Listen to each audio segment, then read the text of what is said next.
Hello students. Hello students, ये है आपका अपना YouTube channel MD Danish mathematics classes और मैं आपका teacher engineer MD Danish sir. देखिए स्टूडेंट्स, अगला क्वेश्चंस मैं बताने जा रहा हूँ। जो 30 नंबर क्वेश्चन है 29 तक मैंने करा दिया है ऑलरेडी। बिहार बोर्ड के पर्पज से 29 तक मैंने एमसीक्यू करा दिया है। वो एमसीक्यू को एमसीक्यू ही सिर्फ मत समझेंगे, वो हो सकता है कि बोर्ड के एग्जाम में सब्जेक्टिव में भी रहे।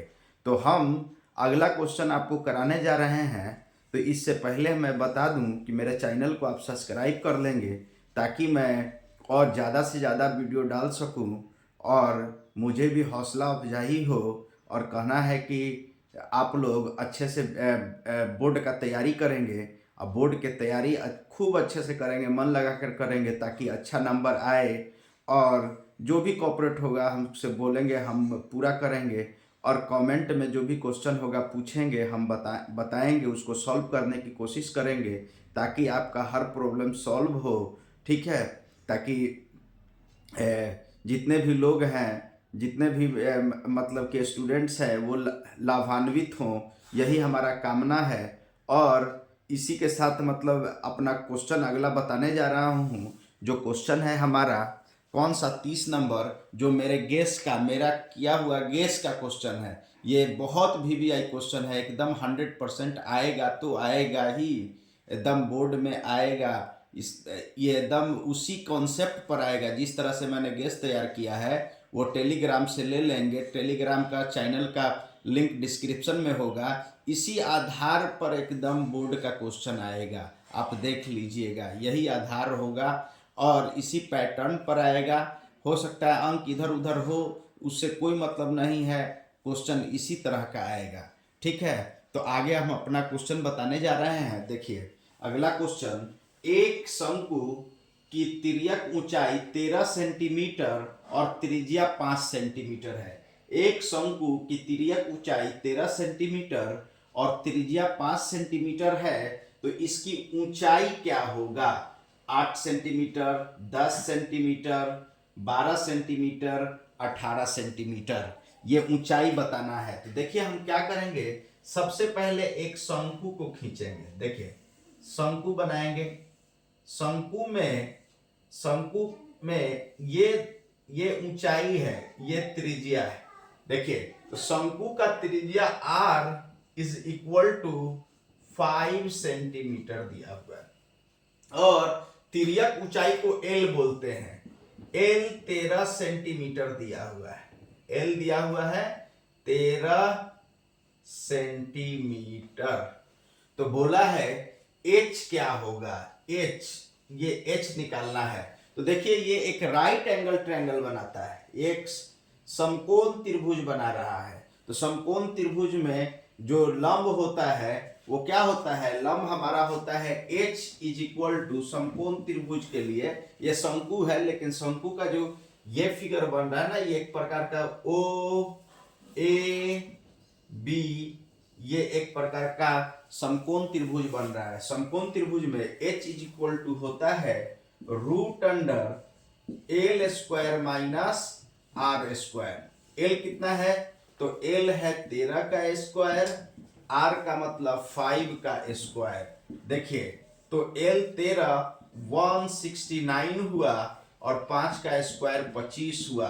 तो ये कितना हो गया, 9 में से 5 गया 4 और 6 में से 2 गया 4, 144। 144 का वर्गमूल हम जानते हैं कि 144 का मतलब होता है 12 इंटू 12, मतलब 2 12 पर 1 12 निकल जाएगा, 2 12 पर 1 12 निकल जाएगा। तो हमारा h आ गया, इस शंकु की ऊंचाई जो हुई वो 12 सेंटीमीटर हुआ।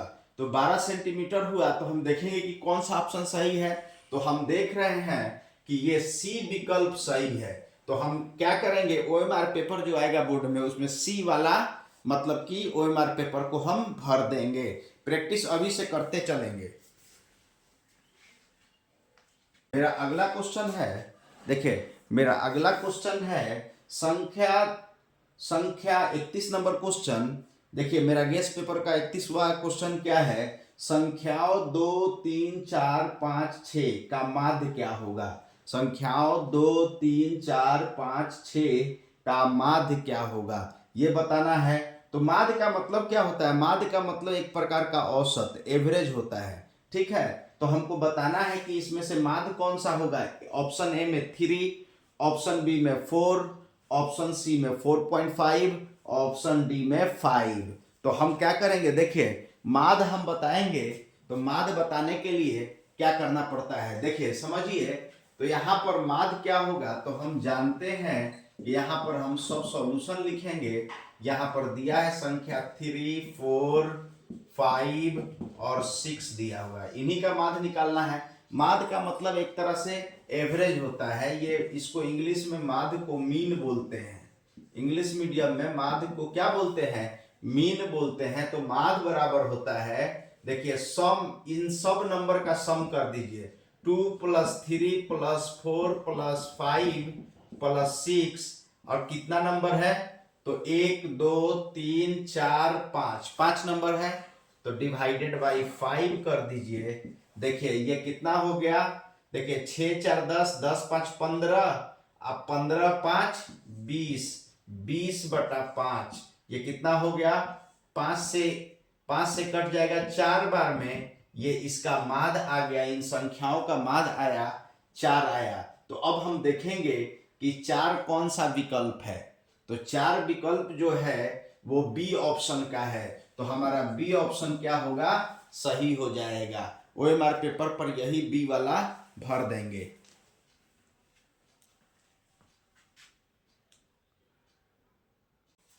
अगला क्वेश्चन होता है, अगला क्वेश्चन हमारा है क्वेश्चन 32 नंबर क्वेश्चन। देखिए एमसीक्यू का 32 नंबर क्वेश्चन, यदि 3 गुने माध्यिका बराबर बहुलक प्लस x गुने माध्य हो तो x का वैल्यू क्या होगा। अगर ये कंडीशन दिया हुआ है कि यदि 3 गुने माध्यिका इज इक्वल टू बहुलक प्लस x इंटू माध्य हो तो x का वैल्यू क्या होगा, 1 होगा, 2 होगा, 3 होगा, 1/2 होगा। तो सबसे पहले हम जानेंगे कि इसका माध्यिका का रिलेशन, माध्य माध्यिका बहुलक का रिलेशन आपस में क्या होता है। तो सबसे पहले आप जानिएगा कि माध्य माध्यिका बहुलक का रिलेशन क्या होता है। तो हम जानते हैं कि बहुलक इज इक्वल टू 3 इंटू माध्यिका, सॉरी 3 इंटू माध्यिका माइनस 2 इंटू माध्य होता है, 2 इंटू माध्य होता है। ये बहुलक का हमारा रिश्ता होता है कि देखिए ये रिश्ता होता है माध्य माध्यिका बहुलक में। बहुलक इज इक्वल टू 3 इंटू माध्यिका माइनस 2 इंटू माध्य, ये रिश्ता होता है। तो अब क्या करेंगे, इससे हम बहुलक, देखिए इसको इधर ले आएंगे तो ये हो जाएगा 3 इंटू माध्यिका 3 इंटू माध्यिका इज इक्वल टू बहुलक प्लस 2 इंटू माध्य, 2 इंटू माध्य। लेकिन हमारा क्वेश्चन क्या दिया है, चूंकि प्रश्न में दिया है, कंडीशन दिया है 3 इंटू माध्यिका इज इक्वल टू बहुलक प्लस x इंटू माध्य। देखिए ये इसको 1 कहिए, इसको 2 कहिए, ये हमारा प्रश्न से दिया है, ये प्रश्न से है, ये प्रश्न से है। तो हम मिलाएंगे 3 इंटू माध्यिका, तो 3 इंटू माध्यिका है, बहुलक बहुलक के बराबर है, माध्य माध्य के जगह पर है, x के जगह पर क्या है, 2 है। तो हम क्या करेंगे, इस रिलेशन से x का वैल्यू क्या लिख देंगे, 2 लिख देंगे। तो x का वैल्यू हमारा 2 हो जाएगा। तो हमारा कौन सा ऑप्शन सही होगा, हमारा ऑप्शन बी सही होगा। ऑप्शन बी का वैल्यू 2 है।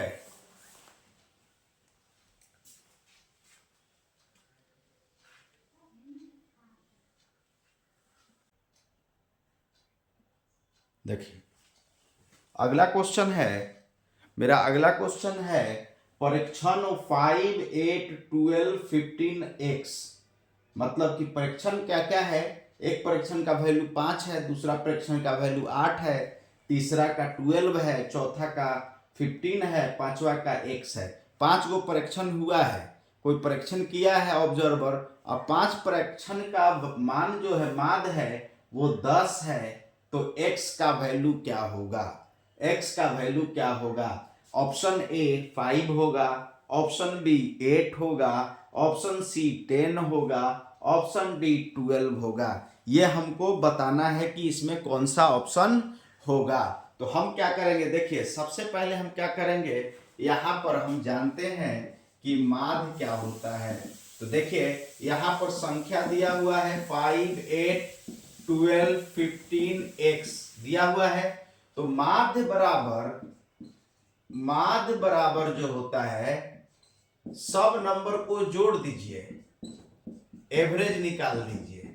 देखिए माध्य बराबर जो होता है वो देखिए क्या क्या है, 1, 2, 3, 4, 5, 5 नंबर है तो डिवाइडेड बाई 5 लिखेंगे। और प्रश्न से माध्य दिया हुआ है, देखिए प्रश्न से माध्य हमारा दिया हुआ है, माध्य बराबर 10। ये प्रश्न से दिया है, प्रश्न से दिया है, ठीक है, प्रश्न से ये दिया हुआ है माध्य। अब देखिए यहां पर हमारा संख्या ये दिया हुआ है, संख्या यहां पर ये वाला दिया हुआ है, संख्या ये दिया हुआ है। तो अब देखिए क्या करेंगे, संख्या दिया हुआ है तो संख्या को जोड़ दिए, 5 से भागा दे दिए। अब माध्य जो है 10 दिया हुआ है तो माध्य की जगह पर 10 रख देंगे।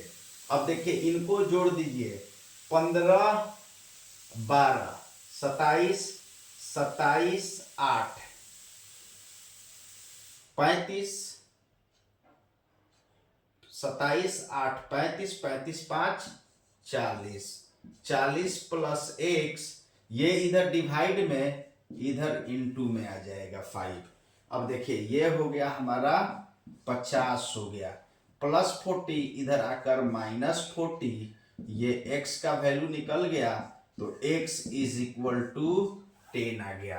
तो x का वैल्यू क्या होगा, 10। अब देखेंगे कि 10 विकल्प किसका है, तो 10 विकल्प सी का है, तो सी का चुनाव सही हो गया। अब देखिए अगला क्वेश्चन हम बताते हैं। अगला क्वेश्चन है हमारा, अगला क्वेश्चन है कि यह प्रायिकता का क्वेश्चन है, एक पासे को फेंकने पर सम संख्या आने की प्रायिकता है, एक पासे को फेंकने पर सम संख्या आने की प्रायिकता है। अब हमको बताना है कि एक पासा फेंकेंगे तो सम संख्या आने की प्रायिकता क्या होगी। तो सबसे पहला हम समझेंगे कि पासा में 6 फेस होता है और हर फेस में 1, 2, 3, 4, 5, 6 डॉट डॉट लिखा हुआ होता है। जिस तरह से एक डाइस होता है जो हम बोलते हैं लूडो का गोटी, तो लूडो का गोटी में 6 सतह होता है, सब पर एक नंबर लिखा हुआ होता है, एक पर 1 डॉट, दूसरे पर 2 डॉट, तीसरे पर 3 डॉट, इसी तरह छठा सेप पर फेस पर 6 डॉट लिखा हुआ होता है। तो हमको बोला है कि सम संख्या आने की प्रायिकता क्या होगा। तो सबसे पहले हम देखेंगे कि पासा फेंकेंगे तो क्या क्या इवेंट हो सकता है।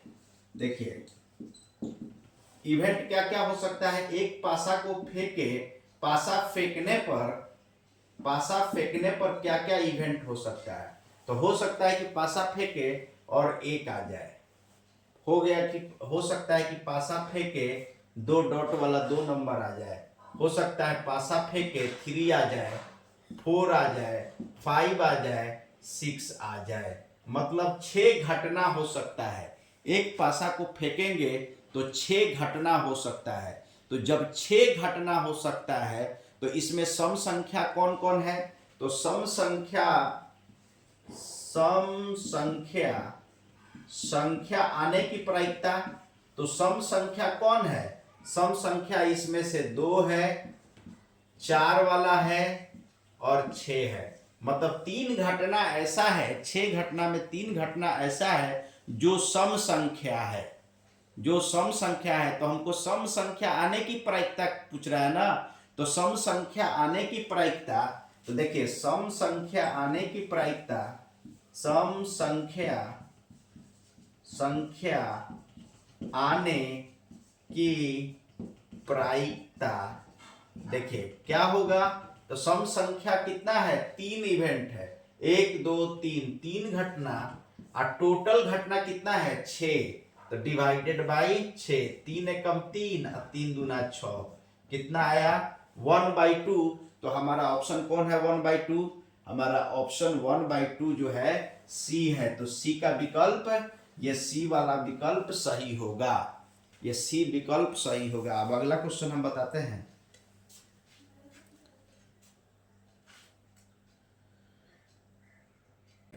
अगला क्वेश्चन है हमारा, अगला क्वेश्चन है वो 35 नंबर क्वेश्चन, 2 सिक्कों को उछालने पर कम से कम एक चित आने की प्रायिकता क्या होगा। 2 सिक्कों को उछालने पर कम से कम एक चित आने की प्रायिकता, मतलब कम से कम एटलीस्ट एक चित आए। चित का मतलब होता है टेल, और पट, देखिए चित का मतलब होता है हेड, अब पट का मतलब होता है टेल, मतलब हेड टेल आने की प्रायिकता पूछ रहा है। तो एक चित और एक पट, मतलब चित मतलब हेड आने की प्रायिकता क्या है। तो हम सबसे पहले समझेंगे कि 2 सिक्का उछालेंगे तो क्या क्या हो सकता है। एक सिक्का उछालिए या 2 सिक्का उछालिए, ठीक है, एक सिक्का 2 बार उछालिए या 2 सिक्का 1 बार उछालिए, दोनों एक ही प्रयोग है।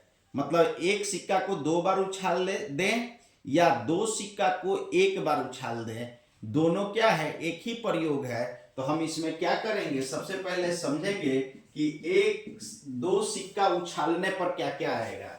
2 सिक्के उछालने पर आने वाली घटनाएं,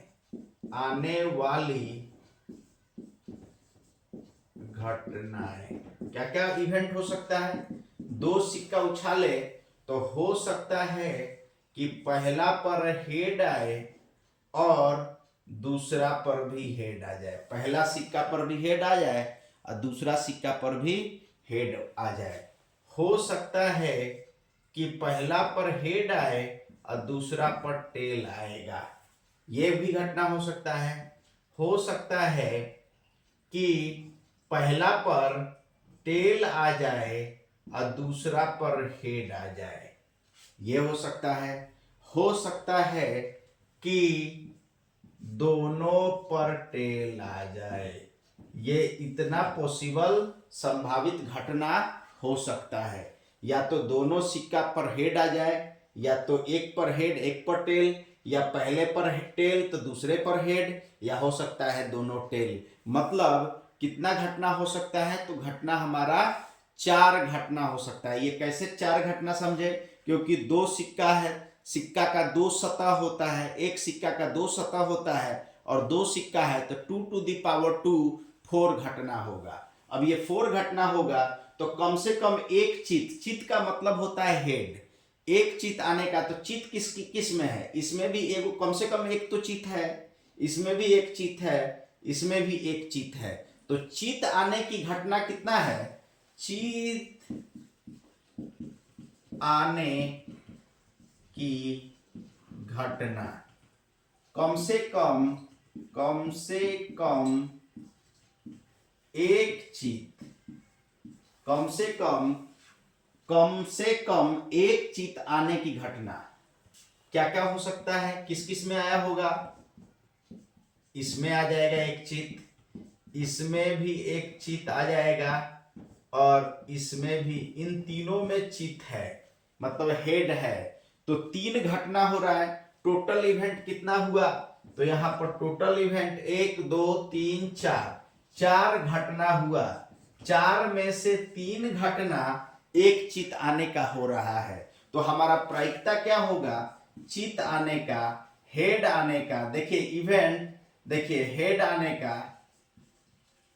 हेड आने का प्रायिकता क्या होगा। देखिए हेड आने का मतलब चित आने का प्रायिकता देखिए 3 है। देखिए 3/4, टोटल इवेंट 4 है, तो 3/4 किसका है। तो देखिए 3/4 हमारा ऑप्शन सी है, तो हम सी पर मार देंगे टिक। अब देखिए अब यहीं पर हम अपना ये वीडियो को रोक रहे हैं और हम ये मैसेज देना चाह रहे हैं कि इससे पहले जितने भी वीडियो बनाए हैं उसमें मैंने एडिटिंग नहीं किया है, मैंने डायरेक्ट मतलब वीडियो अपलोड कर दिया है। तो डायरेक्ट वीडियो अपलोड किया है तो आप लोग ये मत समझिएगा कि वीडियो में कुछ मतलब कि ये हो गया है, थोड़ा सा मतलब कि ब्लर आ गया है। थोड़ा देर रुकिएगा, वो वीडियो फिर से साफ हो जाएगा और उस पर सारा चीज़ आपको दिखाई अच्छे से देगा। सारा वीडियो अच्छा है, सब में सारा कंटेंट सही है। आप मन लगाकर देखिए एक बार, सब कुछ आपको पता चलेगा। बहुत मेहनत से आपके लिए हम ये वीडियो बनाते हैं, ठीक है। और आप हमको हौसला अफजाई कीजिए और भी वीडियो बनाएं ताकि आप लोग का बोर्ड एग्ज़ाम अच्छा से चले जाए। जो मेरे व्यूअर हैं उनका बोर्ड एग्ज़ाम अच्छा से जाए, और बोर्ड एग्ज़ाम जैसे दे लेंगे आप हमको बताएंगे कि आपका रिजल्ट क्या हुआ है, ठीक है। कमेंट में बताएंगे, बहुत मुझे खुशी होगी। इसी के साथ अपने वाणी को विराम देता हूँ। Thank you so much.